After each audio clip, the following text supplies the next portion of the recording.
Hey everyone, it's Jeannie. I am back to share this really fun Christmas card with you today. I'm using the Not Too Shabby Cup of Cheer, the Trinity Stamps Big Snowflake Cut in Foil, and the Slimline Lovely Fall Hues paper pack. I went into this card because I wanted to use non-traditional Christmas colors. It's been kind of a thing that I've been doing lately where I just really have been drawn to non-traditional colors. I pulled out the Lovely Fall Hues because it has these paper pieces that kind of look like glitter, and I thought that they would be perfect to cut these snowflakes out of. So that's what I did. I pulled out a bunch of colors because I wasn't sure if I wanted to use just the snowflake and the shadow together or just by itself. I was originally thinking maybe I'd do a shaker card or something like that, but I ended up really liking how the snowflakes looked on that glittery looking piece of paper. There's no glitter on this paper. It's really smooth, but it has that glitter look. So I thought it was really cool. It has that texture that you kind of want and not have to deal with glitter cardstock because sometimes it's really hard to cut out, like especially with intricate dies like this one. So I used 3 different colors. I cut out the snowflakes and I am putting it on top of this dark plummy color that is also in the Lovely Fall Hues paper pack. I arranged it on my cardstock so it would cover everything. So the slimline papers, I believe they're sized at 4x9. So this is a little smaller than an A2 card. I trimmed it down so it would be 4 and 5.5 inches. And then I will be,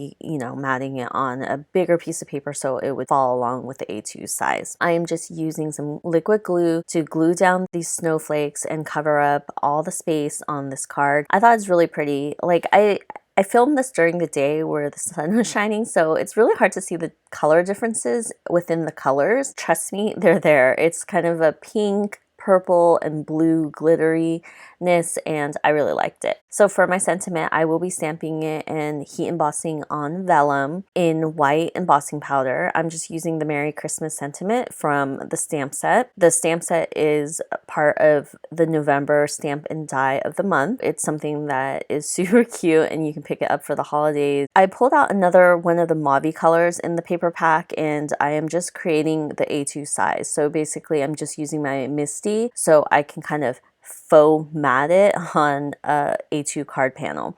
I really like doing that because I just think it adds extra color to the card. So for the image that I'm using today for today's card, I'm using the cute little penguin holding this large cup of cocoa, and I just stamped it out on cardstock. I plan on cutting him out later. I'm just gonna go in and color him using some Copic markers. Confession time. I actually had stamped and colored him once previously, and if you noticed, I think he showed up or he will show up in some clips. I did not like how the color combination of him ended up and I removed it. I re-stamped and recolored because I wasn't happy.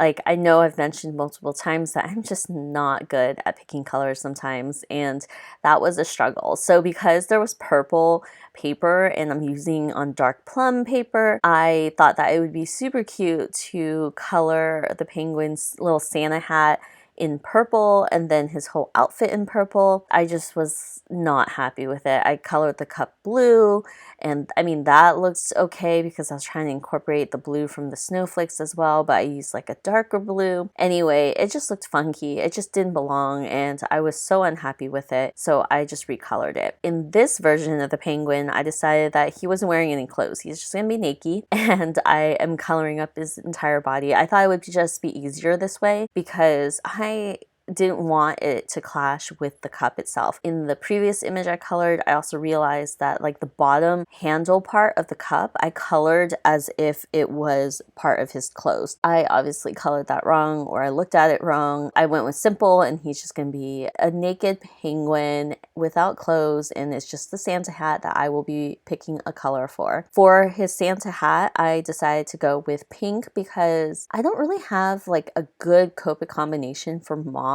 I kind of wanted the color to match the lighter mauve color that I matted my card base on, but I just don't think I have the right color combinations to do that. So I went with just my favorite combo of pink, and I had the bright idea of adding V12, which is this violet color. After I added the V12, it kind of took away all the darker pink colors that I used. It just looked super flat, but I went in again with the darker colors and I was able to put back in the dimension. So it just looked a lot better and I was happier with it. I had already put so much ink down in that area that I didn't want it to start bleeding, so I just left it alone. For the cup, I decided that I wanted it to match the penguin's hat as well, so I just went with pink. Sometimes when I'm not sure of what color I want to use, I'll just use the same colors that I used for other parts of the image. I did want to pull in some more blue. I do use like this brighter blue that sort of matches that glitter paper, and I thought that it just made it really pop and pull it all together. But I just really like my snowflake background because I just wasn't expecting to create this type of card at all. I really was set on doing a shaker card until I cut out the first snowflake, and I was like, nope, this is going to be a background. What I did was I wrapped the vellum strip with the sentiment around my card panel, and then I'll be gluing down the little penguin, and that's it for the card. It is super simple. It's such a sweet card. It's really easy to put together, and I was really happy with it once I recolored my penguin. So sometimes you might color something and it just might look a little off. Go with your gut and start over. It doesn't hurt to start over at all. Sometimes you don't want to, but sometimes you just have to. So yeah, that is my card for today, and I hope you enjoyed it, and I will see you guys next time with another video. Bye!